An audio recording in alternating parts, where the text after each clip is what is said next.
দুনিয়া খুব বুঝায়, কিন্তু কবর বুঝানোর মতো, আখিরাত মনে করাই দেওয়ার মতো লোকের বড়ই অভাব। 100 চা দোকানে এটা দেখেন, কেউ আখিরাতের কথা একজন আরেকজনকে বলেন। হ্যাঁ, আখিরাত মনে করেন।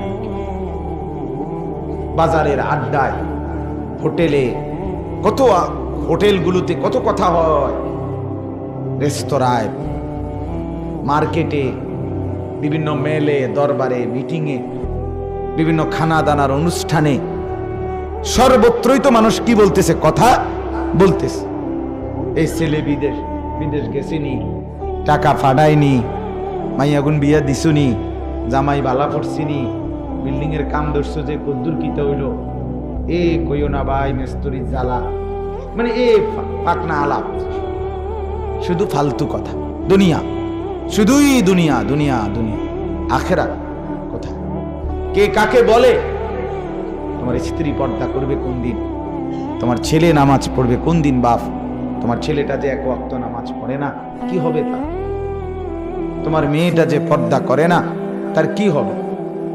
তোমার ঘরে যে প্রতিদিন রঙিন টেলিভিশন চলে, নাচ গান, এভাবেই 10 বছর, এভাবেই 20 বছর, প্রতিদিন স্ত্রী ছেলে মেয়েরা নাচ গান নর্তকীর ছবি দেখে, কি হবে না?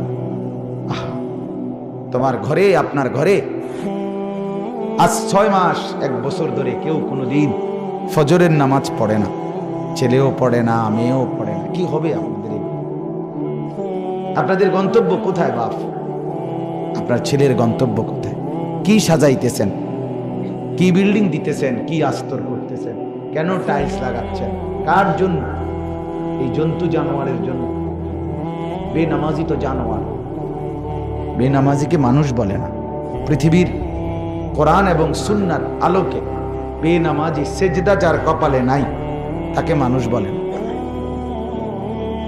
বুঝেন নাই কথা?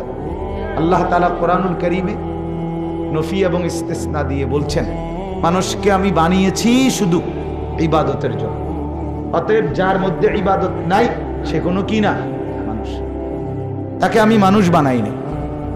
হ্যাঁ, 2 ঠ্যাং দিছি ঠিক, কিন্তু সে ওইটা 4 ঠ্যাং জানোয়ার, এটা 2 ঠ্যাংওয়ালা জানোয়ার। এতটুকুই তো। কোরআনে আল্লাহ বলছেন, ওয়া তাহসাবু আন্না আকসারাহুম ইয়াসমাউনা ওয়া ইয়াকিলুন ইনহুম ইল্লা কাল আনআম।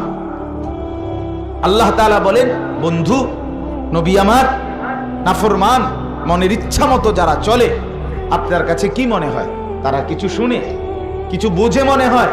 আল্লাহ বলে, না না, তারা আর কিছু নয়, ইল্লা কাল আনআম, শুধুই জানোয়ার। আল্লাহ কোরআনে বলছে, কোরআনের আয়াত, বাল হুম আদাল্লু সাবিলা, বরং তার চাইতেও নিকৃষ্ট পথভ্রষ্ট। কুত্তাও ঘর চেনে, বিড়ালও যে বাড়িতে থাকে ওই বাড়ি চেনে, কিন্তু এই জানোয়ার মনিব চেনে না।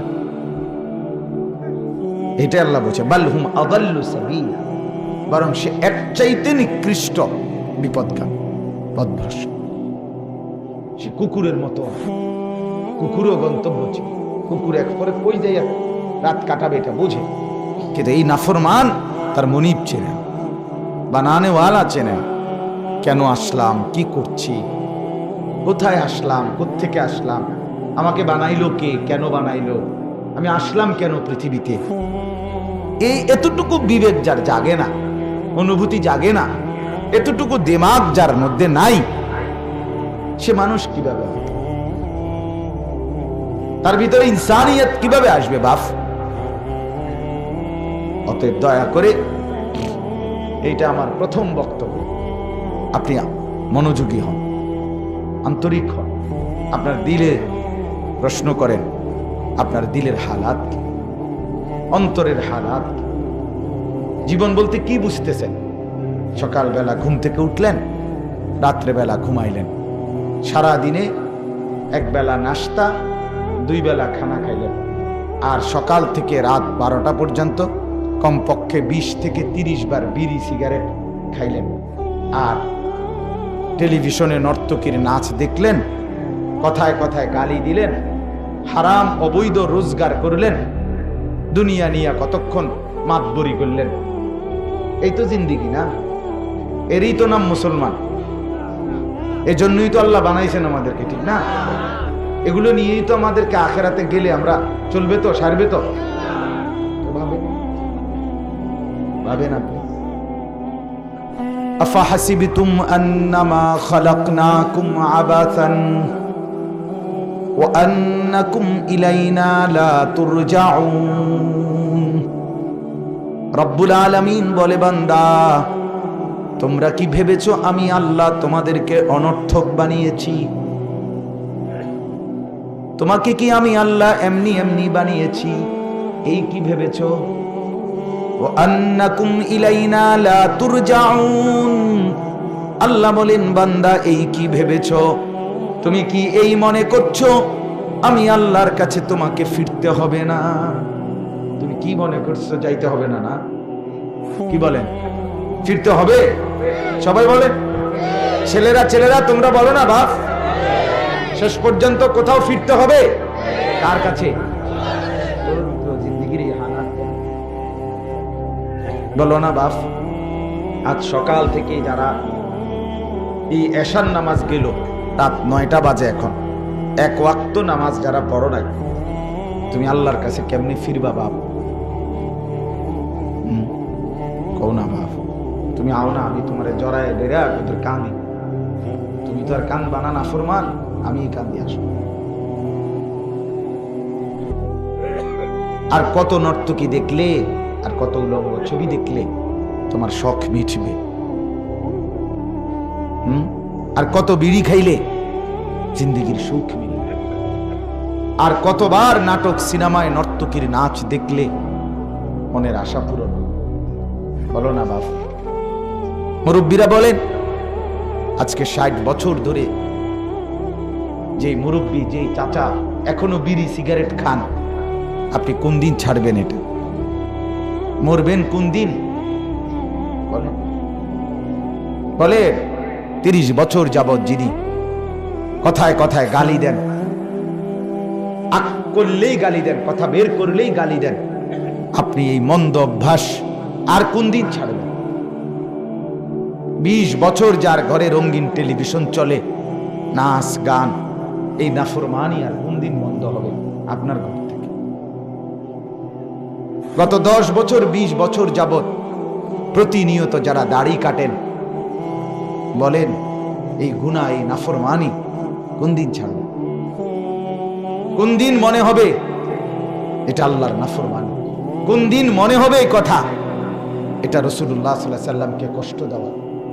কখন মনে হবে বলে? অতএব এরকম প্রত্যেকে নিজ নিজ জমানো গুনাহ এটা নিয়ে ভাবে।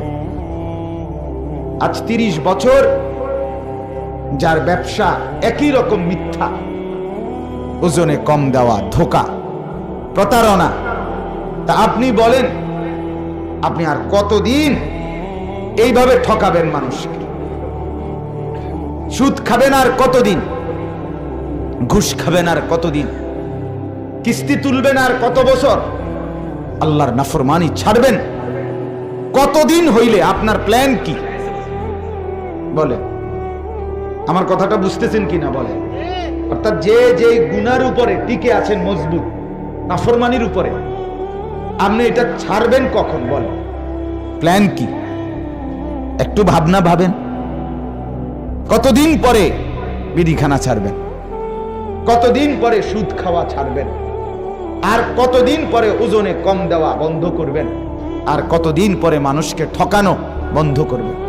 মদ, নেশা, জিনা, ব্যভিচার, সুদ, ঘুষ, চুরি, ডাকাতি, ধোঁকা, প্রতারণা বন্ধ করবেন কখন? হাজারো মা, হাজারো বোন, হাজারো স্ত্রী নিজের জীবন যৌবন রাস্তায় রাস্তায় পর পুরুষকে দেখাইয়াই নষ্ট করে দিচ্ছে।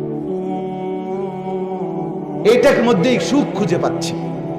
এই বেপর্দা, এই বেহায়া, প্রতিদিন বাজারে যাওয়া, মার্কেটে যাওয়া, রাস্তার বখাটে যুবক যে দাঁড়াইয়া মুতে, যার শরীর নাপাক, প্যান্ট নাপাক, যার ভিতরে ন্যূনতম কোনো মানুষের চরিত্র নাই, কোনো মানুষ সে দাঁড়াইয়া পেশাব করতে পারে না, দাঁড়াইয়াও না। শুধু কোনো মানুষ পেশাব করে পানি না নিয়ে, টয়লেট পেপার ব্যবহার না করে মানুষ চলতে পারে না। এটা সম্পূর্ণ কুকুর বিড়ালের স্বভাব।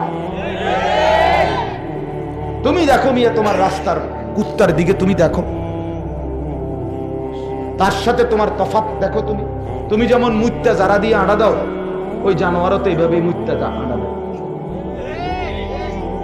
তোমার সাথে তফাৎ মিলাও তুমি। এজন্য বাপ আমার অনুরোধ, প্রত্যেকে জওয়ান হন, বুড়া হন, পর্দার আড়ালের মা বোন, আমি এক দরদি ভাই, সবাইকে অনুরোধ করলাম, ভাবেন। যুবক তুমিও ভাবো, মনে রাখবেন প্রতিটা রাত কোনো নিশ্চয়তা নাই, আরেকবার ভোর হবে আমার জন্য। সেদিন 4:15 বাজে তুরস্ক সিরিয়ার মানুষ রাত্রি ঘুমাইয়েই ছিল, কিন্তু তাদের 50,000-এর চাইতে বেশি মানুষের জীবনে আর ভোর হয়নি। হয়েছে কি ভোর? তো আমার প্রথম কথা এই পর্যন্ত যেটা বললাম, প্রত্যেকেই দয়া করে একটু জীবনের সাথে বোঝাপড়া করে ইস্তাফতি কালবা, অন্তরকে প্রশ্ন করেন আপনার দিলের হালাত, জিন্দেগির হালাত আখিরাতের উপযোগী কিনা, আল্লাহর সামনে দাঁড়াবার উপযোগী কিনা।